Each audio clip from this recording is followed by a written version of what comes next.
amici e bentornati sul mio canale, siamo al secondo video del giovedì e come promesso oggi vi parlerò di Indipendentemente, il libro che ho scritto sul mio viaggio in India. Mi raccomando però, rimanete con me fino alla fine perché vi farò un piccolo spoiler. Questo è un libro che ho scritto durante il mio viaggio in India, un viaggio molto lungo e anche molto difficile, durato un po' meno di un mese e completamente diverso dai viaggi che ho fatto in precedenza. Contate che io ho visto circa 25 paesi, ma quello in India è decisamente un viaggio senza precedenti. Non c'è niente di simile, di riconoscibile, non hai ricordi in India, non c'è niente che ti ricorda qualcos'altro, tutto è completamente diverso. I suoni sono assordanti, il rumore dei clacson è costante, tanto da farti venire il mal di testa. Ma anche i suoi sapori sono troppo piccanti per essere qualcosa di familiare, a meno che tu non sia nato in Calabria. Per non parlare dei suoi odori che sono assolutamente troppo fastidiosi per non darti la nausea.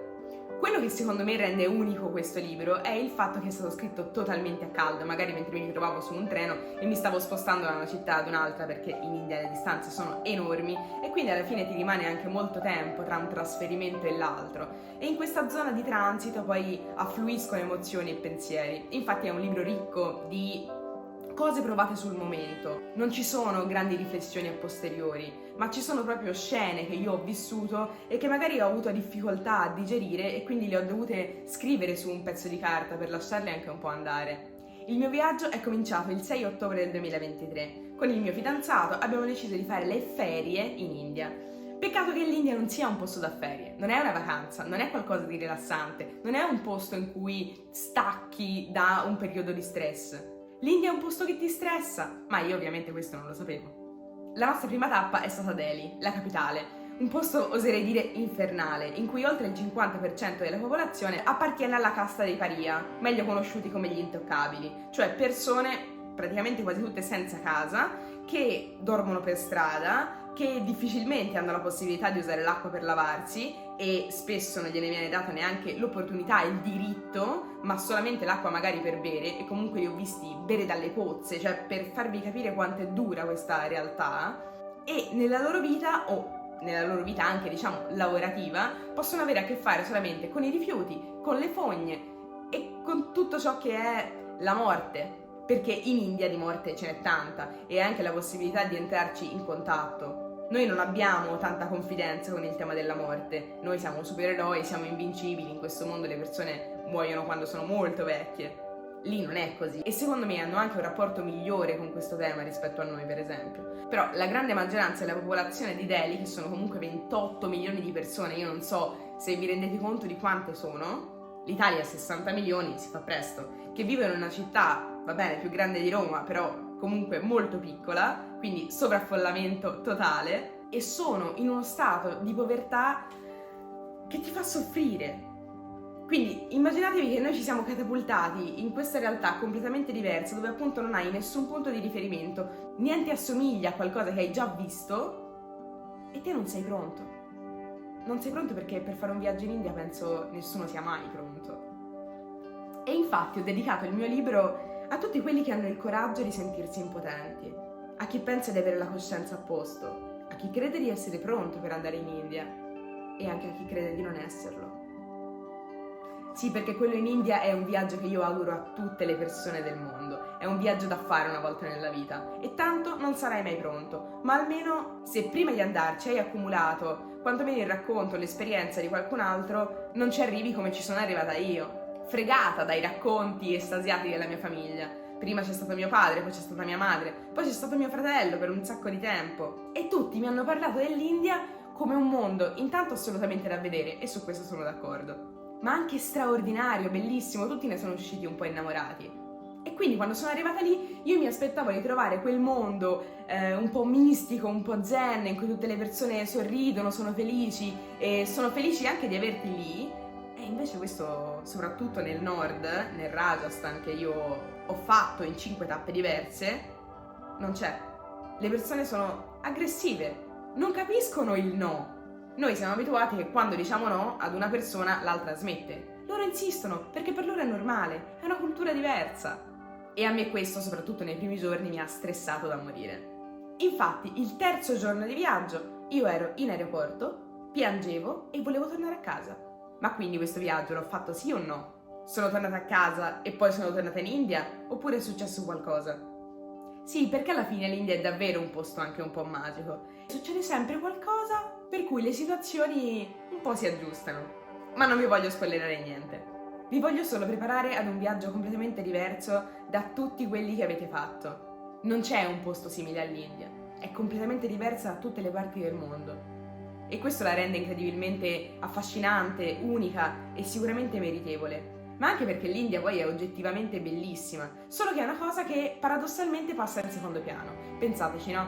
Tutte le volte che fate un viaggio andate lì per conoscere la cultura, ma anche per vedere delle cose. Seguite un itinerario. Durante la giornata avete dei punti un po' da seguire rispetto a quelli che sono i vostri interessi per andare a vedere quello che c'è. Vado in India, vado a vedere il Taj Mahal. Vado in India, vado a vedere la fortezza di Jodhpur, che tra l'altro è il posto più bello in cui sono stata. Eppure tutto quello che guardate con gli occhi diventa secondario. Il viaggio in India non è un viaggio da vedere, non c'è una linea da seguire, è un viaggio da vivere. È un viaggio che ti fa venire i brividi, che ti fa stare male. Come dico nel mio libro, quello in India non è un viaggio per tornare contenti, è un viaggio per tornare cambiati. Quindi secondo me è già importante arrivarci con questo tipo di approccio, non è una vacanza. Per prendere un aereo verso l'India bisogna essere anche disposti a far crollare certe credenze, a mettersi in discussione e ad accettare che loro sono la maggioranza della popolazione. Perché 1,4 miliardi di persone, non so se vi rendete conto, sono più dell'Europa, degli Stati Uniti e del Canada messi insieme. Loro sono la maggioranza, loro sono la normalità. È per questo che è importante fare un viaggio in India, per rendersi conto che non è il nostro mondo ad essere lo standard, ma è il loro. Nel mondo c'è la fame, nel mondo si dorme per terra, nel mondo si piange, perché è vero che gli indiani riescono a sorridere anche quando non hanno niente, ma vi giuro che hanno tutti le lacrime a portata di mano. Poi però hanno anche la fede, e il tema religioso è sicuramente un enorme mondo da esplorare, che noi forse non possiamo neanche capire perché la stiamo perdendo. Allo stesso tempo però, per esempio, nella città di Varanasi si vede molto bene, è un mistico estremamente finto. Chi va in India pensando di trovarci la vera spiritualità ha sbagliato posto, perché il mondo religioso in India vive di offerte, quindi vive di soldi. Le persone pagano per avere la grazia, per acquisire punti karma. Ed è bello rendersi conto anche di quanto tutta questa storia sia molto finta, almeno per quella che è stata la mia esperienza ovviamente. Però se guardate bene è anche molto tangibile. Purtroppo quando sono tornata a casa la memoria della mia macchina fotografica ha deciso di non funzionare, ma lì dentro c'era, e resterà per sempre nella mia testa, una bellissima foto di un santone seduto su una specie di palafitta con dietro il Gange che si sventolava con una mazzetta di soldi. Secondo me è estremamente rappresentativo di quella che è la religione in India e di quanto sia ampio il contrasto tra la spiritualità e il materiale. Credo però che sia anche un aspetto molto importante, perché le persone lì ci credono davvero e in modo estremamente profondo, e penso che in tanti casi sia stato di grande aiuto, perché la fede, soprattutto in un mondo così, tiene viva la speranza, e a volte in India è davvero molto difficile avere speranza. Quello in India è un viaggio che scatena tantissime riflessioni, che non ti lascia in pace, ti ammorba a volte. Con me lo ha fatto così tanto che ho avuto bisogno di scriverci un libro per cercare di tirare fuori quello che era di troppo e anche per far rimanere dentro invece quella che è stata poi l'esperienza. In questo libro racconto davvero il viaggio per quello che è. E quando il cibo era troppo piccante per essere mangiato, sono andata a mangiare dal McDonald's, cosa che in un viaggio ovviamente non faccio mai perché hai bisogno anche di immergerti, per esempio, nella cultura culinaria per essere più vicina alla loro mentalità. Ma a volte non ce la fai. Le loro spezie danno la nausea. E io sono una che ama le spezie. Ma in India spesso è tutto troppo. L'India è un mondo che non funziona, è un mondo pieno di intoppi, è un treno che passa in ritardo quasi costantemente, ma è anche un treno che vi consiglio assolutamente di prendere. Quello che ho capito è che l'India è una provocazione, che puoi respingere con aggettivi infantili tipo è brutta, è sporca, è povera. Ed è vero, te ne bastano 3 per fare un bel pacchetto e buttare via tutto. Invece, se ci si riesce, si deve accettare per contaminazione, rimanendone fuori ma toccando dentro. Nelle strade caotiche di Delhi il puzzo nauseante dell'aria e le persone mutilate ti svegliano, dicendo a gran voce che se hai tutti gli arti al proprio posto, sei già molto più fortunato di tanti altri e hai gran parte di quello che ti serve per affrontare la vita. Ma ora è arrivato il momento dello spoiler. Quando sono partita per questo viaggio nel sud-est asiatico che voi state guardando attraverso i miei video, avevo anche deciso di scrivere il mio secondo libro. E di una cosa ero sicura, del fatto che questo libro si sarebbe sviluppato proprio sulle terre che stavo visitando. Però poi è successo qualcosa. Ma siccome probabilmente sono più brava a scrivere che a parlare, forse è meglio se ve lo leggo. Volevo scrivere un altro libro sul sud-est asiatico. E invece ne scrivo un altro sull'India. Vabbè. Il primo l'ho scritto sui treni indiani, sui pullman a 2 piani che non si fermavano neanche per farti pisciare. L'ho scritto bevendo chai e piangendo dallo stress.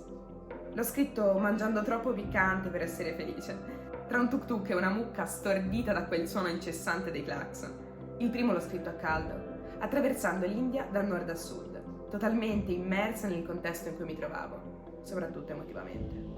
Come quando filmo i miei video, no? Vedo le cose e le riprendo per come appaiono. Genuine, non filtrate. Questo secondo libro invece lo scrivo a freddo, una di quelle cose che si fa col senno di poi, una cosa che si fa a distanza di tempo, ma non di cuore. Questo libro lo scrivo perché il viaggio ha viaggiato e con me è cambiato. Tipo la sabbia, no? Che cade dall'alto in un fiume e da vento diventa terra. Si deposita lentamente sul fondo, prende la temperatura dell'acqua, diventa casa dei pesci, cioè tipo un'altra cosa, no? Come quando filmo i miei video. Poi però torno a casa, elaboro, penso, post-produco. Come me, che ho vissuto l'India. Poi sono tornata a casa e ho lasciato che mi cambiasse la vita. Che mi facesse pensare pensieri diversi. Ho lasciato che continuasse a viaggiare. Sì, vabbè, ma concretamente che vuol dire? Vuol dire che l'ho capito solamente dopo 3 mesi, che se non avessi fatto quel viaggio in India, crudo e doloroso come è stato, probabilmente non avrei mai lasciato il mio posto di lavoro. Quindi fammi capire, ti sei rimessa perché hai passato un mese in India? Beh, non proprio un mese, qualche giorno di meno. Ah, no, bene. Quindi niente, questo è un piccolo spoiler di come inizia il mio secondo libro. Spero che vi leggiate il primo e che non vediate l'ora che esca il secondo. Se mi volete sostenere è acquistando il mio libro che lo potete fare, in modo tale che voi date qualcosa a me e io do qualcosa a voi. Perché vi assicuro che non è facile scrivere un libro, soprattutto nella parte in cui ti devi mettere a nudo e tutte le persone che lo leggeranno vedranno che cosa c'è dentro di te, bello o brutto che sia. Per cui non solo vi chiedo di leggerlo, ma anche di dirmi che cosa ne pensate, qual è la vostra opinione, vi è arrivato il mio disagio, vi è arrivata la mia sincerità, vi è arrivata la mia passione. Una volta che lo avete letto, tornate sotto a questo video e commentatelo, perché ho voglia di sapere che cosa ne pensate. Tanto sono 120 pagine, ve lo leggete in una serata. Vi lascio il link in descrizione, comunque basta che andate su Amazon e lo trovate scrivendo indipendentemente. Ci rivediamo domenica nel prossimo video.